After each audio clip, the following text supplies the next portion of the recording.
A very good morning to all of you. Today we are going to continue our last topic of chapter number 10, dental and cosmetic preparation, that is hair dyes. So hair dyes हमको पता है हम क्यों use करते हैं उसको. सो बहुत से तरह के मीन्स हेयर डाई जो मार्केट में अवेलेबल है, जैसे कि गार्नियर ब्लैक नेचुरल, फिर उसके बाद आता है आपका स्टिक्स इंस्टा, फिर उसके बाद रिच क्रीम एक्सपर्ट्स कंपनी का होता है ये, ओके. देन फिर लोरियल पेरिस और कलर सिल्क, ये सब हेयर डाइज मार्केट में अवेलेबल है जो कि हम हेयर को कलर करने के लिए उसको यूज़ करते हैं. सो जो हेयर डाइज है उसका मेन रीजंस क्या है, मीन्स ऐसे कॉस्मेटिक्स है, मीन्स हेयर डाइज जिसको हम हेयर को कलर करने के लिए यूज़ करते हैं. सो इसका मेन रीजंस क्या है इस कॉस्मेटिक्स को यूज़ करने के लिए, कि हम जो ग्रे एंड वाइट हेयर हो जाते हैं, ओके, तो उसको कवर करने के लिए, उसके मीन्स कलर को चेंज करने के लिए, मीन्स उसको ज़्यादा फैशनेबल बनाने के लिए, उसको डिज़ायरेबल बनाने के लिए हम हेयर डाइज का यूज़ करते हैं. और उसको मीन्स रिस्टोर करने के लिए, मीन्स उसका जो ओरिजिनल कलर है उसको रिस्टोर करने के लिए भी हम हेयर डाइज का यूज़ करते हैं. मीन्स बहुत सी तरह के जो मार्केट में प्रिपरेशन होते हैं हेयर ड्रेसिंग, जैसे कि हम हेयर टॉनिक्स वगैरह, फिर उसके बाद ब्रिलियंस हेयर कंडीशनर वगैरह यूज़ करते हैं. तो उसकी वजह से क्या होता है कि हमारे हेयर का कलर भी मीन्स थोड़ा जाने लगता है, ओके. मीन थोड़ा ग्रे हो जाते हैं हमारे हेयर ब्लैक से. तो उसको रिस्टोर करने के लिए, उसको मीन्स पहले जैसा बनाने के लिए भी हम हेयर डाइज का यूज़ करते हैं. द नेक्स्ट आता फिर टाइप्स ऑफ हेयर डाई. सो बहुत तरह की टाइप्स होती है हेयर डाइज की, जिसमें आता है परमानेंट, फिर उसके बाद डेमी परमानेंट, फिर सेमी परमानेंट और टेम्पररी हेयर ड्राई. ये सब टाइप्स होती है हेयर डाई की. सो परमानेंट जो हेयर डाई होते हैं, मीन्स ये जनरली इसके अंदर जो होता है मीन्स अमोनिया होता है परमानेंट हेयर डाई के अंदर, ओके. देन सेकंड आता है फिर आपका डेमी परमानेंट, जिसके अंदर अल्कलीन एजेंट होते हैं, जैसे कि सोडियम कार्बोनेट और इथेनोलामाइन, डेमी परमानेंट के अंदर. और सेमी परमानेंट इसके अंदर मीन्स किसी भी तरह का मीन्स अमोनिया इन्वॉल्व नहीं होता, बट इसके अंदर पैरा फेनिलिन डाइअमाइन इसके अंदर होता है. देन नेक्स्ट आता है फिर आपका टेम्पररी हेयर कलर. तो ये मीन्स बहुत सारे मीन्स वेरियस फॉर्म के अंदर मीन्स ये अवेलेबल होता है, जैसे कि शैम्पू, जेल्स, रिंसेस, स्प्रेस, फॉर्म वगैरह. और ज़्यादातर टाइम मीन्स हम इसको कब यूज़ करते हैं, हेलोवीन पार्टी के अंदर जब जाते हैं, ओके, तो तब इसको मीन्स टेम्पररी हेयर डाइज को यूज़ करते हैं, जो कि मीन्स एक टेम्पररी टाइम के लिए होता है. देन फिर उसके बाद उसको रिमूव भी हो जाता है, ओके. देन नेक्स्ट आता है फिर क्लासिफिकेशन ऑफ हेयर डाइज. तो मेनली मीन्स 3 क्लासेस है हेयर डाइज की, जिसमें आता है पहला वेजिटेबल डाइज, जिसके अंदर हेना, मेहंदी का हम यूज़ करते हैं. फिर उसके बाद चैमोमाइल, फिर उसके बाद आता है मेटेलिक डाइज, जिसके अंदर लीड एसिडेट, जिसके अंदर फिर सल्फर का जो प्रेसिपिटेट होता है, bismuth citrate, silver nitrate, copper chloride, निकल इन नाइट्रेट, कोबाल्ट नाइट्रेट, ओके, ये मेटालिक डाइज के अंदर आते हैं. देन नेक्स्ट आता है फिर सिंथेटिक ऑर्गेनिक्स डाई, जिसके अंदर para toluylene diamine, para amino diphenylamine, sulpho ortho aminophenyl, paraphenylene diamine, ये सब सिंथेटिक में आता है. जो कि हम ये जो सिंथेटिक है इसको हम अगर टेम्पररी हम यूज़ करते हैं उसको. Semi permanent, okay, semi permanent के अंदर आता है. देन नेक्स्ट आता है फिर ideal qualities of hair dye, means उसकी कैसी क्वालिटी होना चाहिए, ओके. So it should be possess no systemic toxic effect when applied to the hair skin. Means जब भी हम उसको हेयर पे या फिर उसको अप्लाई कर रहे हैं, ओके, तो जो भी स्काल्प होता है हमारा हेयर का, उस पर मीन्स किसी भी तरह का उसने मीन्स सिस्टमिक या फिर टॉक्सिक इफेक्ट नहीं शो करना चाहिए, okay. It should be non irritating to the hair and skin. और ये नॉन टॉक्सिक, नॉन इरिटेटिंग होना चाहिए हमारी हेयर के और हेयर स्किन्स के लिए। Okay, it should be non injurious to the hair shaft, और जो हेयर शाफ्ट जो होते हैं हमारे, ओके, जड़ें होती शायद हेयर की, तो उसके लिए मीन्स ये मीन्स जड़ों के ऊपर वाला भाग होता है, तो उसके लिए मीन्स ये इंजूरियस नहीं होना चाहिए। Okay, but should be able to colour the hair shaft, बस उसने उसको कलर भी कर देना चाहिए, इंजूरीज भी नहीं होना चाहिए, और विदाउट इंजरीज उसने उसको कलर भी कर देना चाहिए। इसकी मीन्स एक ऐसी क्वालिटी भी होना चाहिए। It should be stable and should not change its colour when exposed to air, sunlight, water, shampoo और हेयर कंडीशनिंग एजेंट। और ये मीन्स स्टेबल होना चाहिए, मीन्स अगर हम इसको एक्सपोज कर रहे हैं मीन्स एयर के अंदर या फिर सनलाइट के अंदर, फिर ये वाटर के अंदर उसको हम ऐड कर रहे हैं, तो उसने उसका कलर चेंज नहीं करना चाहिए। ओके,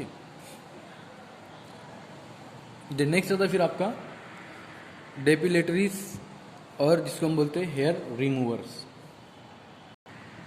सो ये प्रोडक्ट ऐसे होते हैं जिसको हम अनवांटेड हेयर को रिमूव करने के लिए हम इसको यूज़ करते हैं।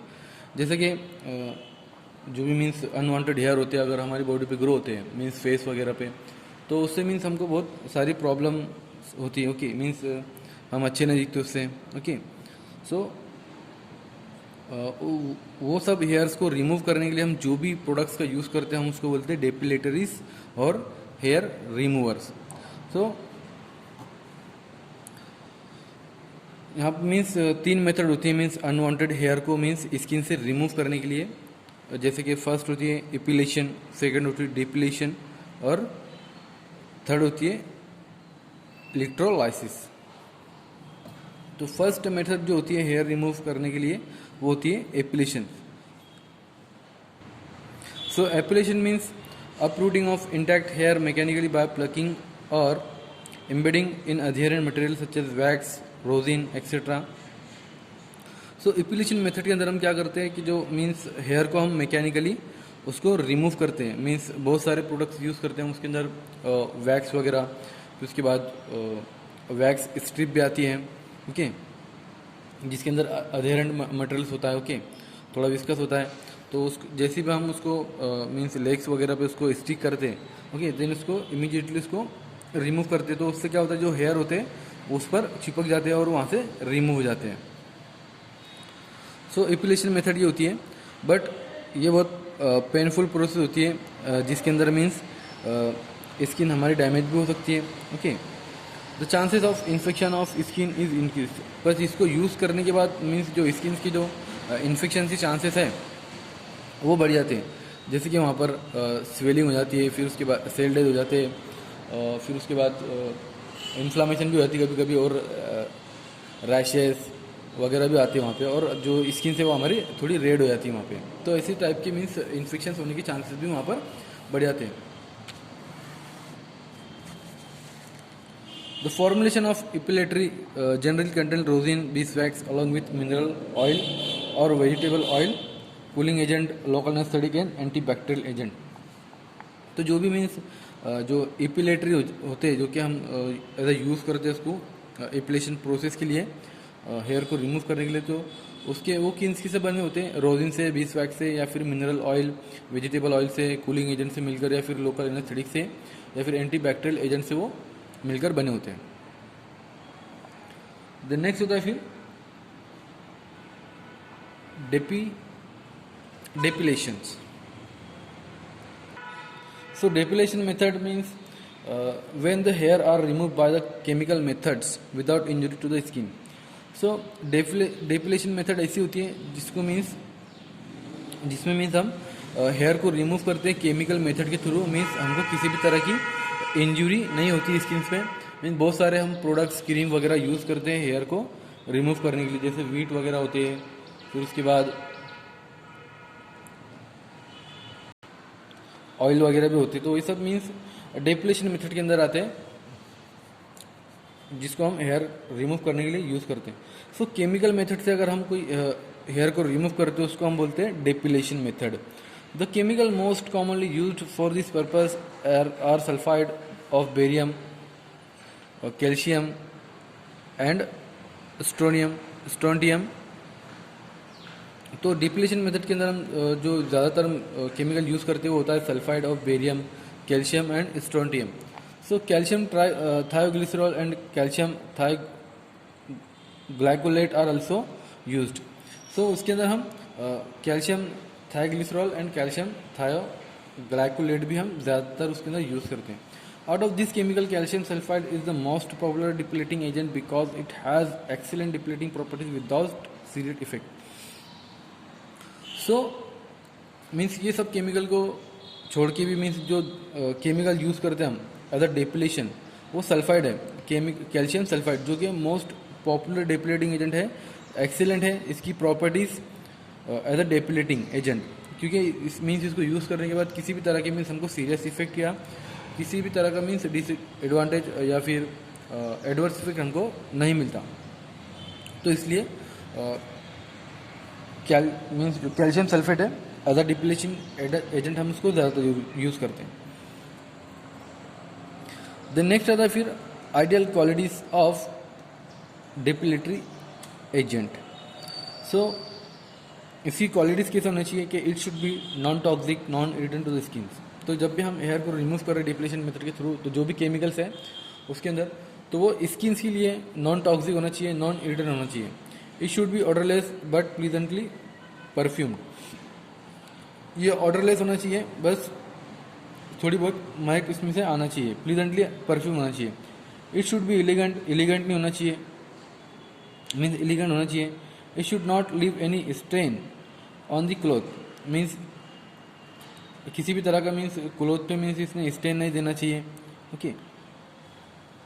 It should be capable of removing the hair within 2 to 5 minutes.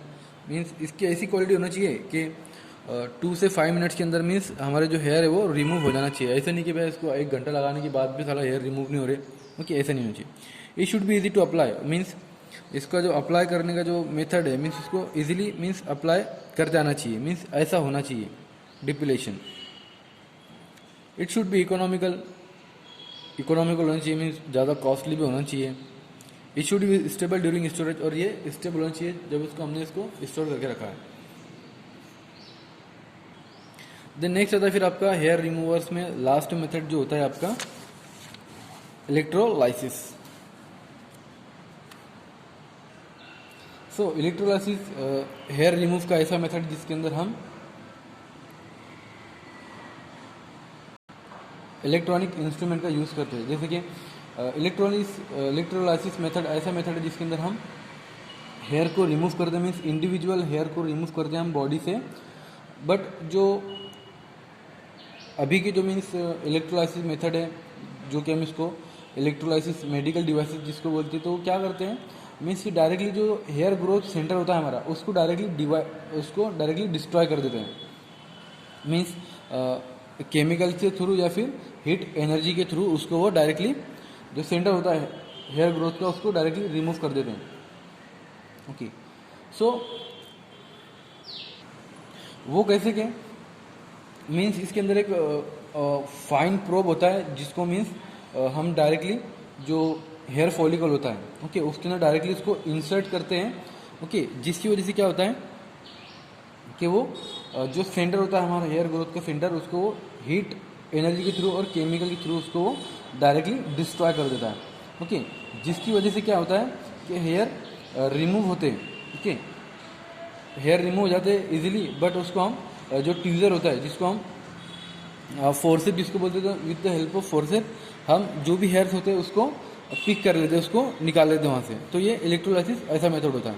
But इसके अंदर जो होता है हेयर मीन्स इसके अंदर परमानेंटली हेयर रिमूव हो जाते हैं. ज़्यादातर जो वुमेन्स जो होती है उसको मीन्स इलेक्ट्रोलाइसिस मेथड के थ्रू जो उनके फेस पे के जो हेयर होते हैं वो रिमूव इलेक्ट्रोलाइसिस मेथड के थ्रू हम करते हैं. बट ये जो मेथड होता है ये बहुत मीन्स एक्सपेंसिव होता है, मीन्स थोड़ा कॉस्टली होता है और टाइम कंज्यूमिंग मेथड होता है, जिसके अंदर मीन्स सिंगल हेयर को इंडिविजुअल हेयर को रिमूव करना होता है ना, तो बहुत टाइम लगता है इसको. But once the treatment is given successfully the hair does not grow. बस एक बार अगर सक्सेसफुली ट्रीटमेंट हो गया है इसका इलेक्ट्रोलाइसिस मेथड के थ्रू, तो दोबारा मीन्स हेयर ग्रो नहीं होते. मीन्स जिसको लेज़र थेरेपी भी हम कह सकते हैं। ओके, देन नेक्स्ट आता है फिर आपका एंटी डैंड्रफ प्रिपरेशन। सो डैंड्रफ मीन्स कॉमन कंडीशन होती है, जैसे कि हम सभी को होता है, जैसे कि मैन और वुमेन और जितने भी एज की जो होते हैं उन सभी के अंदर मीन्स ये प्रॉब्लम होती है डैंड्रफ की, जिसकी वजह से मीन्स स्किन इरिटेशन भी होती है, फिर उसके बाद एम्बेरसमेंट मीन्स अनकंफर्टेबल फील होता है। देन फिर किसी को भी मीन्स कोई भी पर्सन इससे सफ़र हो सकता है डैंड्रफ से। ओके, सो डैंड्रफ को मीन्स ट्रीट करने के लिए, उसको मीन्स रिमूव करने के लिए हम जो भी प्रिपरेशन का हम यूज़ करते हैं उसको हम बोलते हैं एंटी डैंड्रफ प्रिपरेशन। जैसे कि बहुत सारे मीन्स प्रिपरेशन है मार्केट में, शैम्पू वगैरह, फिर उसके बाद कंडीशनर। ओके, शैम्पू वगैरह ज़्यादातर यूज़ करते हैं, उसके बाद कीटोकोनाजोल, ये सब एंटी डैंड्रफ प्रिपरेशन है जो कि हम डैंड्रफ को रिमूव करने के लिए मीन्स जो स्काल्प होता है उसको हेल्दी रखने के लिए, ओके, उसको फंगल इन्फेक्शन से ट्रीट करने के लिए हम यूज़ करते हैं। सो डैंड्रफ की वजह से मीन्स बहुत सारे मीन्स हमको कॉजेस मीन्स बीमारियाँ वगैरह हो सकती है, जैसे कि means dysfunctions of scalp और अदर ऑर्गन्स। जो स्काल्प होता है हमारा, ओके, उसका डिसफंक्शन भी हो सकता है, मीन्स माइक्रोबियल अटैक भी हो सकता है इस पर, मीन्स दोनों भी कंडीशन वहाँ पर हो सकती है। सो अगर हमारे स्काल्प के अंदर किसी भी तरह का मीन्स माइक्रोबियल अटैक या फिर डिसफंक्शन हुआ तो क्या होगा कि जो हमारे जो हेयर्स हैं वो उसको न्यूट्रिशन नहीं मिल पाएंगे, तो इसकी वजह से क्या होंगे, जो हमारे हेयर है वो लॉस होना स्टार्ट होंगे। ओके, सो डैंड्रफ में leads to loss of hair, जिसकी वजह से डैंड्रफ की वजह से मीन्स हेयर लॉस भी हो सकता है हमारा। Dandruff can be control by shampoo.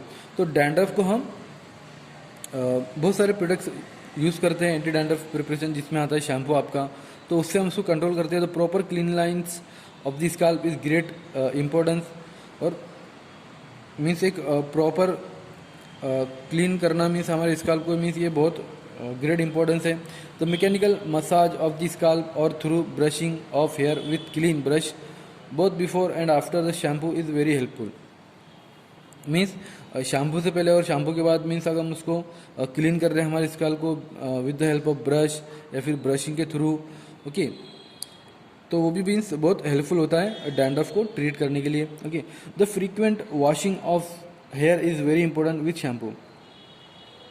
Means frequently means जो शैम्पू की वॉशिंग होती है, मीन्स जब भी हम लगाते हैं उसको तो फ्रीक्वेंटली इसको यूज़ करना चाहिए, तो वो बहुत इंपॉर्टेंस होती है। Okay, while using shampoo it should be allowed to remain in the hair of for about half an hour and then hairs are roughly washed with warm water,